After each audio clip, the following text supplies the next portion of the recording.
So one thing I've been realizing as I've continued to age has been the ideas we have about legacy and being selfish.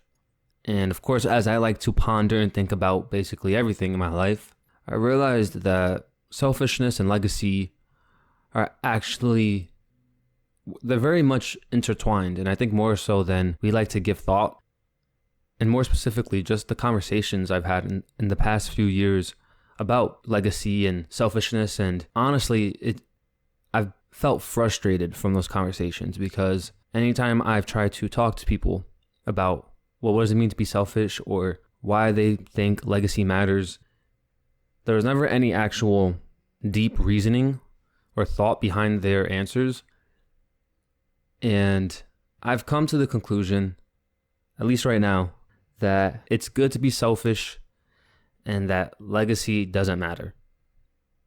And so to start off this episode, I think it's good to start with a question. What does it mean when somebody calls someone else self-serving? Will your millions of dollars matter like you think they will in a couple centuries? We spend so much of our delicate time building up a life and funds to enjoy that life. When in the middle of all that, do we get called selfish? It's already known that life is finite. It's already known that life can be difficult and hard to navigate. But have you ever stopped and thought for a second that the very nature of existing demands us to be selfish? So let me give you an example that I've been toying with. So back in the day, the caveman days, only the fittest survived. Only those who made sure to help themselves lived. Your survival back then on some level relied on being selfish, irregardless of tribes, community, etc. Because even then, tribes and communities were selfish in the sense that they would kill other tribes and fight other communities for their own survival. So, when somebody calls someone else selfish, it's important to keep in mind the context that they are saying it in. Trying to get your career going demands selfishness. Trying to survive as an adult demands levels of selfishness. Being selfish is honestly just part of our nature. It's just part of existing. To fulfill our baseline levels of happiness and contentment. And it feels like there has been this huge focus to be selfless and that being selfish in almost any regard is wrong. But I want to break that notion, right? Because it's not true. Let me ask you this. How has humanity survived and continued pushing forward? I would say it's offspring. Now let me ask you this. What is the term offspring usually tied to? Family? Sure, but I think there's another term we don't often relate offspring to, and that term is legacy. And so that poses the question of, what do legacy and offspring have in common? The commonality between those two is that there is a desire, whether it's unconscious or unconscious, there's still a desire from someone to continue their bloodline. And the reason why legacy is more or less a fallacy is that by the third, fourth, or fifth generation, the bloodline at that point will be so mixed, and you can even dare say diluted, that who you are, your importance, and your lust for spreading your name, it'll be obsolete. Even if you make the argument that we are biologically wired to procreate, to advance our bloodline, and to advance the human species, doesn't that still basically say we are selfish as a species if our self-serving interest is to mate and to push out new human beings? At a baseline level, we are hyper-intelligent animals whose self-serving interest is really one of the main pillars for innovation and societal advancement.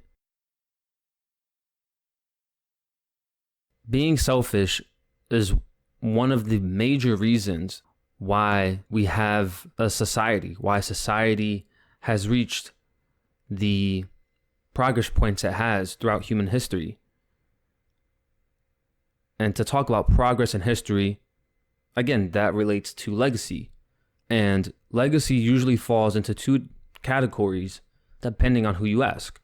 A legacy can mean the continuation of someone's bloodline, or legacy can mean leaving a piece of work that will be seen, experienced, or felt long after you die. But both of those things are still selfish. The reason why legacy doesn't matter, whatever way you look at it, is because even somebody like Van Gogh, so as prominent as he is, and as much as his work is admired, appreciated, and valued, not that far into the future will he fall into the obscure background that is human history. And if you don't think so, think of all the countless important and relevant people who have passed. How long were they remembered for? Another example, think about musicians like Prince, right? His music is still around and loved by many, but his death was mourned for all of a week, at least by those who weren't close to him. Even his music will eventually fall into the background of obscurity like so many other musicians from the past. Even people like Leonardo da Vinci, right? He lived ages ago, and most people, or at least a lot of people, know who he is, and that his most famous painting was the Mona Lisa. But time beats all of us, and I guarantee you, I don't know, maybe a century or so, he won't be talked about as much. His artwork may still be around, but it won't have probably the same grandeur that it does today, just like how the grandeur it has today wasn't as grand as it was 50 years ago. Of course, then there's businesses, right? Well, what about businesses or corporations? And well, that's a little different, right? Big corporations like McDonald's and Walmart and Ford, they've been around for a while. And the reason why even those big businesses spit in the face of what we think of when we think of legacy is because after enough time and iterations of change and management and, when somebody gets enough facelifts, they become unrecognizable, or they become a sad shadow of what they used to be. More often than not, legacy may only be successful if it fills the visions of the people or person who started it. And even if it manages to do that, realistically, nobody is going to remember who the person was behind all of it, nor will people eventually care. Like, do you know who started McDonald's or Walmart? My guess is probably not, unless you're some investor. And with all this being said, don't let it confuse you. This doesn't mean that having big dreams or fulfilling certain endeavors should just be thrown away, that they should be forgotten. This life is still yours to keep. This life is still yours to experience. I just think it's important to remember that we let our heads get clouded with so many things we see on the internet and things that get passed down from story to story. It puts ourselves in these mental states or just these physical situations where there's no real meaning or thought behind a lot of the things we do, the things we say, the things we entertain. There is nothing wrong with being selfish once in a while for the right things. I was listening to this podcast by this guy called Alex Hormozi, and he's a big entrepreneur, and he gave a great example of his view, more or less, on life. I think it's a very subtle but yet profound way to think about it. And to paraphrase, his view on life was that more or less kind of what I spoke to, or what I'm going to speak to, is that nothing is really ours. That the money we have now is not ours, but our turn. any assets we have, right? They're not ours. It's just our turn with them. And the example he gave was a house, how he bought a house in Texas and how he was like, oh, great, I have a house. This is my house. And then he said he had the thought of, well, who else owned this house? Who before him owned this house? And he went back and he saw all the people who owned this house. And at those points in time, those people did the same thing. They said, oh, this is my house. Oh, this is my house. Oh, this isn't my house. It made him realize that after him, there's going to be people who go, this is my house. And after that person, they're going to be like, this is my house. And that really is just his turn. And it was just everyone's turn with that house. Because death taxes everyone, right? Death is the ultimate equalizer. When it's our time to go, all the assets we've acquired, all the things we've bought, whatever, he painted it like in the game of a casino. We get all these chips, these tokens to play with that help us move around in life. But once death comes knocking on our door, all we do is push all our chips, right? All our tokens, all our assets, all our items, all of it just goes back into the game. All of it just goes back to the center of the board.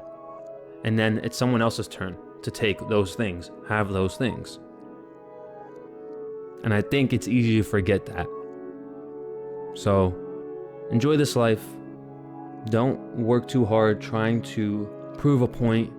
And while legacy doesn't matter, it doesn't mean it should stop you from trying to actualize your ideas. It's important to remember that amongst all the things we do in our day-to-day life, this life comes and goes. And everything we have now is not ours, but it's merely our turn. Right? Selfishness is necessary. Legacy is dead. Human connection is what matters in the end.